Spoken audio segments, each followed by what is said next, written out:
We here? Yeah, yeah. I'm right back at you like I never left, and I'm gonna go this hard to my last breath. It's Lil Kenny Russell, Kanoom Consul Moon. You already know what you're gonna get when you step in this room. You're now dealing with Kanoom. Yeah, yeah, I'm here. While I'm here, I'm gonna make the information direct and clear because a lot of y'all can't hear. Yeah, yeah. Now, welcome back to Make My Ancestors Great Again. This is another episode of Ancestor Speak. This is part 11. And we're gonna bring on the great father for me, the Imhotep of information, because he's logged and loaded and uh, categorized so much information uh, straight from memorable recollection. He's done this for years. He tells it all the time. He started reading and stuff at 7, and I believe 7 to 9 years old. He was a Sunday school Baptist teacher. Grew up very poor. The great master vizier, the great ancestor, the warrior, Dr. John Henry Clarke. Okay. Again, affectionately known by Dr. Ben and everybody else as Bubba Clarke, because he was a good country boy, okay, if you will. And that's what all due respect. I don't know him as that, but I heard Dr. Ben jokingly say Bubba Clarke, and those are the ancestor. Those was the guys. So I'm going to bring Dr. Clarke on, and this lecture is called "The Rise of Islam in Africa." You can watch it on Transatlantic Production um, or tapvideo.com, however you want to cut it. I believe the owner of that was Clemson Brown. He's resting in peace as well. So I don't own the video, and it's going to be a great deal of information here. So let's let the Imhotep of all information speak. So he will be Imhotep, and Dr. Ben will be Zoser. Okay, I gave him the ability to go out there and log all that information. And I mean, this is just for me the way I place it. So let's listen to the great master teacher. If you feel like you want to do something for me, like and subscribe because it don't cost you a fee. Into details. And when you go into these details, you've got to look at the making of the spirituality of Nile Valley people and to what extent this influenced the people of the Tigris and the Euphrates and the development ultimately of the people who became the people called Arabs. Okay, so what Dr. Clarke, the great master teacher, the father of all information, again for me, the Imhotep of information, what he's saying is look at the Nile Valley civilization and see what spirituality traits, the whole spiritual concept, how instrumental it was into creating all Western religions, especially Islam. Okay. Pretty much fundamentally all of them the same, 100% influenced. What he's saying is this influenced the people between the Tigris and the Euphrates. It was people there before the term Arab ever existed. Some people want to go as far as saying they were the Sabaean people, the people of the sea, and all this type of stuff.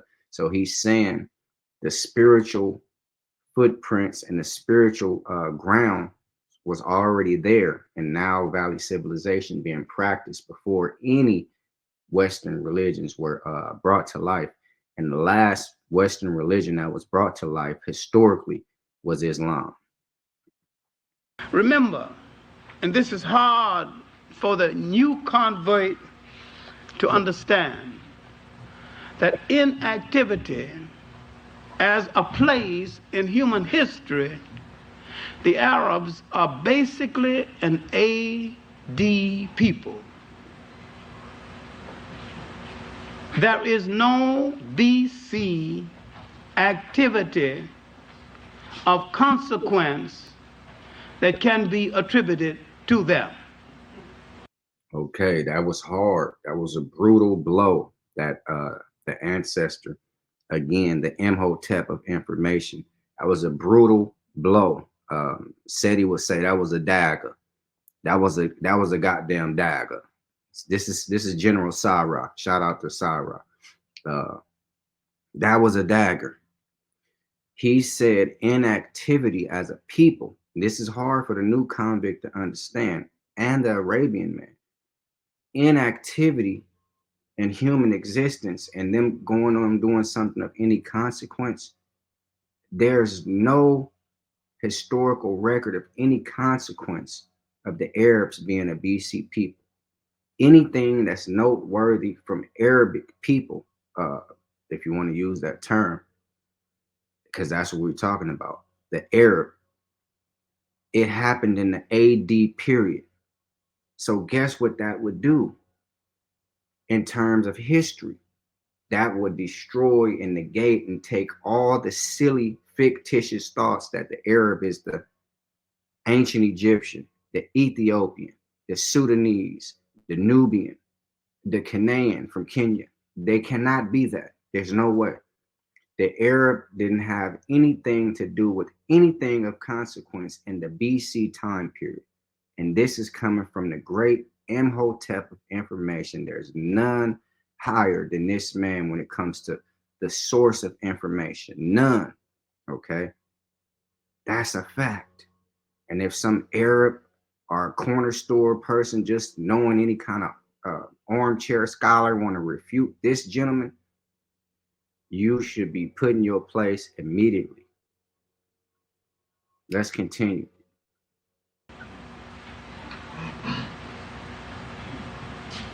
Now, if you want to build a religion around them that has been there forever, and if you want to say, as some brothers have said, God created the first Muslim, his name was Adam, I don't know what you're talking about. I want to stop him right there. I don't want to keep interjecting, but this is vital information. I don't want to let 3 or 4 minutes of a video play without just interjecting what the great ancestor is talking about. If you want to do like some brothers do, because they get Islamic drunk, they become Arabists. They serve the Arab. They right at his feet. They serving at his feet, like a servant, if you will, of that religion and Allah, a Arabic introduction or Arabic creation, if you will. If you want to build a Islam before the Prophet Muhammad and do like some brothers said, God made the first man and his name was Adam and he was a Muslim. I don't know what you're talking about. Islam came about in a historical manner as do everything else. It wasn't no Islam before the Prophet Muhammad. Ibn Abdul Muhammad, Mahomet. See, let's let him continue. If you want to create an Islam that started before the Prophet Muhammad, again, I don't know what you are talking about. But if you want to say that the elements, the sentiment, the basic social thought that went into the making of the religion existed in Africa before Christ, I can understand what you're talking about. And that's what I was speaking about when he started in the beginning.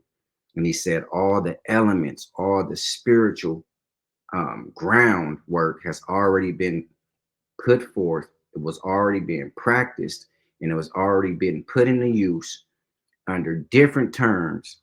The whole essence of Islam, Christianity, and Judaism in the Nile Valley region. That's what he began saying. So he's saying if you want to say all the things that went into it in a spiritual manner came from Africa, he understands what you're talking about. But if you're going to say the religion existed before Christ, I don't know what you're going to talk about. I don't know what you're talking about. Then if you say that Islam is the black man's natural religion, I don't know what you're talking about. Again, and that's the wool over your head. They try to pull a wool over your head. whether it be the Nation of Islam, whether it be the Sunni Islam, whether it be any type of Islam, Sufi.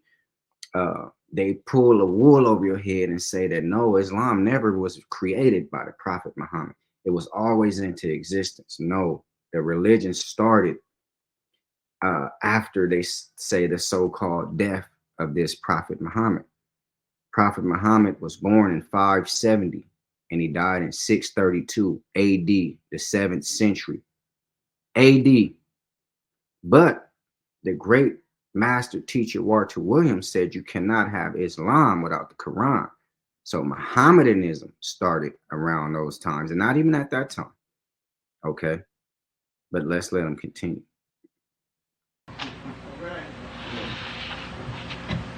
But if you say spirituality, the spirituality that went into the making of all three of these religions is the natural spiritual inheritance of the black man, I know what you're talking about. So you have to define your semantics, and you got to define your terminology before I understand what you're talking about. But you cannot say that he had a religion way back there called Islam, because Islam didn't exist way back there. Islam came into existence around the 7th century AD. And that's what we're going to deal with. Just for your information. Hats off to the great Imhotep of information, the great master teacher, the ancestor, the vizier, the man amongst men, and the giant, Dr. John Henry Clarke. Okay, take my hat off to him. May his soul rest and may his spirit continue to be lifted to the ancestors.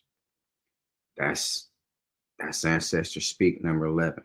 It's Lil Kenny Russell, Kanoom, Consul, Moon. You already know what you're going to get when you step in the room. You're now dealing with Kanoom.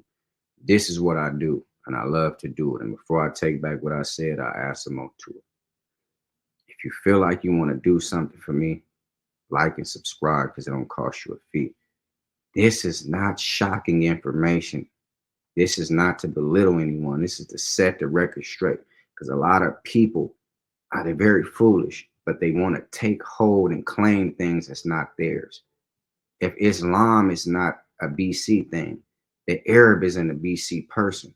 How can he make and stake claim to things that happened before his existence? Like, share, subscribe, comment, and I thank you for watching. And remember, education and preparation is the first step to retaliation. So before you pick up a weapon, pick up some knowledge. Yeah, yeah.